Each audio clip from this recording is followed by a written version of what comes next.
This week, a chilling case has shaken the University of Southern California. A Chinese PhD student is accused of drugging and sexually assaulting multiple women over several years. What's most unsettling? The case wasn't cracked through a victim's report. It was triggered by a mysterious tip from law enforcement overseas, uncovering a dark secret hidden behind a seemingly normal student life. Welcome to Red Eastern True Crime. If you like true crime stories, please subscribe to my channel. Let's dive into this story. A USC graduate student and Chinese nationals accused of drugging, then sexually assaulting several women. The alleged assaults date back to 2021, and it was foreign authorities who helped LAPD officers make an arrest. According to reports, LAPD Deputy Chief Alan Hamilton revealed at a press conference on the 15th that Sizhe Weng is accused of repeatedly using incapacitating drugs to facilitate sexual assaults between 2021 and 2025. He didn't specify the exact substances, but said their effects were very similar to ruiz, the slang for rohypnol. So far, the number of suspected victims is in the single digits, but authorities believe that more victims may come forward. The Los Angeles County District Attorney's Office confirmed that 30-year-old Sizhe Weng allegedly drugged 3 women by putting substances in their food and drinks before sexually assaulting them. In case number 25, CJ CF 05617. He faces 8 felony counts, 1 count of forcible rape, 2 counts of sodomy, using controlled substances or anesthesia, 1 count of rape using controlled substances, and 4 counts of sexual penetration using controlled substances or anesthesia. The investigation began in January 2025, after the LAPD received a tip from German authorities. Germany had been looking into a series of similar drug-facilitated sexual assaults, and one of the suspects turned out to be a Chinese national, studying at USC in Los Angeles. Following the tip, the LAPD worked closely with the FBI and the German Federal Criminal Police, eventually obtaining search and arrest warrants. On August 28, 2025, Sizhe Weng was arrested for allegedly drugging and sexually assaulting his victims. He is currently held at Twin Towers Jail without the possibility of bail. Sizhe Weng, also known as Stephen Weng, was born in August 1995 in Lanzhou, Gansu Province, China, into a well-off family. From 2014 to 2018, he studied theoretical physics at Lanzhou University, before moving to the United States to pursue a master's degree in electrical engineering at USC. By 2021, he had enrolled in USC's doctoral program, seemingly on a path toward a bright academic future. According to reports from World Journal, Weng lived in a downtown Los Angeles apartment. He had previously shared the space with roommates, but began living alone last year, paying roughly $2,000 in rent each month.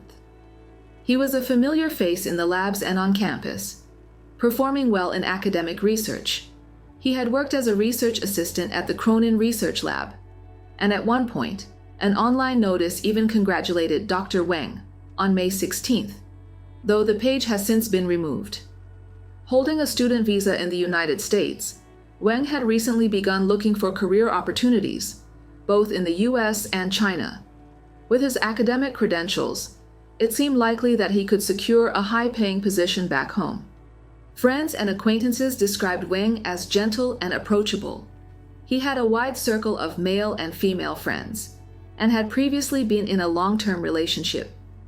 Yet, according to the timeline released by police, the period of that relationship overlapped with the times he allegedly assaulted other women, raising chilling questions about the duality of his life. In his free time, Weng enjoyed playing basketball and video games. Just like many other young men, he was not aggressive in social interactions and was described as calm and composed, standing about 170 centimeters, 5 feet 7 inches. He dressed simply but with a focus on quality, favoring brands like Lululemon, Alo, and Prada. His online presence was minimal. WeChat posts appeared only once every few months. He also had a hobby for crafting handmade leather items, like wallets and bags, some of which he sold in China. Friends said he rarely drank, never lost control, and almost never attended parties or traveled far. On the surface, he seemed completely ordinary, and no one saw signs of drug use or predatory behavior. So when news broke that Weng had been charged with drugging and sexually assaulting multiple women over several years, those who knew him were stunned. They struggled to reconcile the polite, mild-mannered man they knew with the terrifying allegations now leveled against him. Some even retraced their interactions with him, searching for clues, anything that might have hinted at this hidden side, but found none. Even now, Weng's family has arranged legal representation, and the story is only beginning to unfold.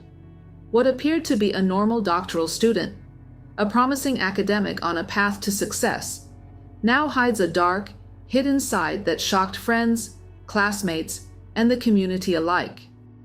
USC hosts a large Chinese student community, and while some outsiders speculate that campus life can be chaotic, the university has clarified that it has always maintained proper oversight.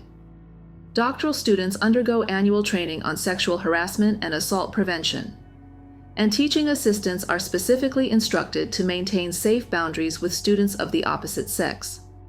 In January 2025, LAPD Robbery Homicide Division detectives received a tip from German authorities indicating that Weng had spent time in Germany.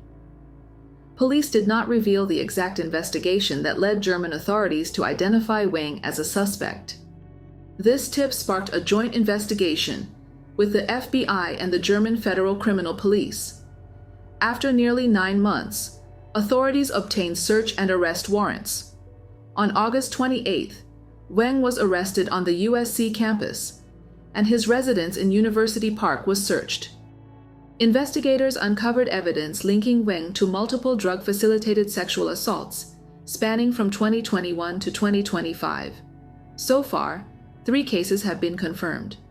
The first in December 2021, the second in August 2022, and the third on an unknown date, between 2023 and 2024.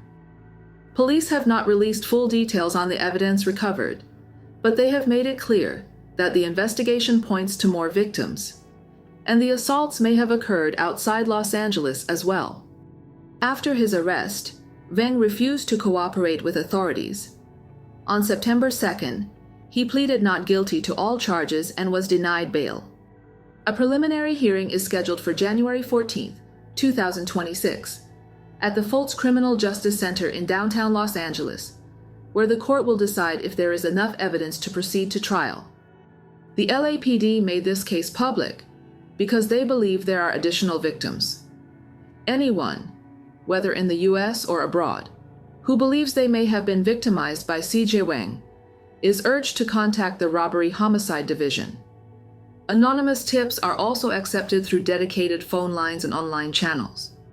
LAPD Deputy Chief Alan Hamilton described Sizhe Weng as an opportunist who allegedly drugged his victims before sexually assaulting them. District Attorney Nathan Hochman stressed that victims, both in the US and abroad, should come forward and report any related incidents, emphasizing that no one should endure the trauma of being drugged, assaulted, and stripped of their ability to consent. Our Sex Crimes Division, together with our law enforcement partners, will relentlessly pursue justice, holding the defendant fully accountable for these horrific acts. We want every victim to know that your voice matters, and we will stand up for you. The District Attorney's Office added that if convicted, Weng faces 25 years to life in prison, plus an additional 56 years in state custody, and will be required to register as a lifetime sex offender. The revelation of this case has once again ignited outrage within the Chinese community. Last year, Zhenhao Zhu, a Chinese PhD student at UCL in London, was arrested by British authorities for allegedly drugging and sexually assaulting multiple women. This year, Zhu faced charges in the Inner London Crown Court, including 11 counts of rape, 3 counts of voyeurism, 12 counts of possession of extreme pornographic images, 1 count of unlawful detention, and 8 counts of possession of controlled substances with intent to commit sexual offenses. On June 19, Zhu was sentenced to life imprisonment, required to serve at least 24 years before being eligible for parole. Prosecutors noted that Zhu may have had 50 to 60 victims, and since the trial, 24 additional victims have come forward to report their experiences. With more witnesses and evidence gathered, the prosecution can refile charges against Zhu and seek to increase his sentence. The two cases bear alarming similarities.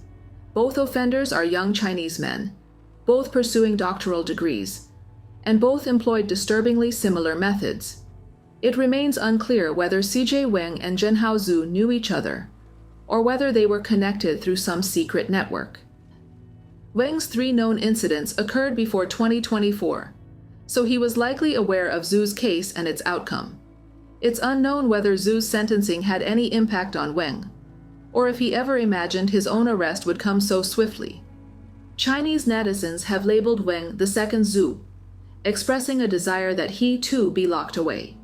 Yet, Weng remains only a suspect until his case reaches a final conviction. After the case surfaced, USC's international student community was rife with speculation about the victims' identities. Insiders urged people to focus on the perpetrator, not to make baseless guesses about the victims, and to avoid victim blaming, which is clearly unfair. The revelations shocked not only the USC campus, but also drew attention across Los Angeles and beyond, raising concerns about the safety and privacy of international students. On the surface, Sizhe Weng's life appeared normal. His social media and academic record were impressive. But behind that polished exterior lurked a dark reality. The 3 confirmed victims are just the tip of the iceberg. How much more remains hidden? Every new clue could expose even more disturbing truths. Until a final legal verdict is reached, the case continues to unfold. The public, the victims, and even the perpetrator are all waiting for justice. What do you make of someone who seems so ordinary, yet hides such terrifying secrets? How much can we really know or trust about a person? Our channel will continue to follow this case and bring you updates as the story develops. What do you think about this case? Please share your thoughts and opinions in the comments section. Thank you for watching. If you want to see more crime stories, please like and subscribe to my channel.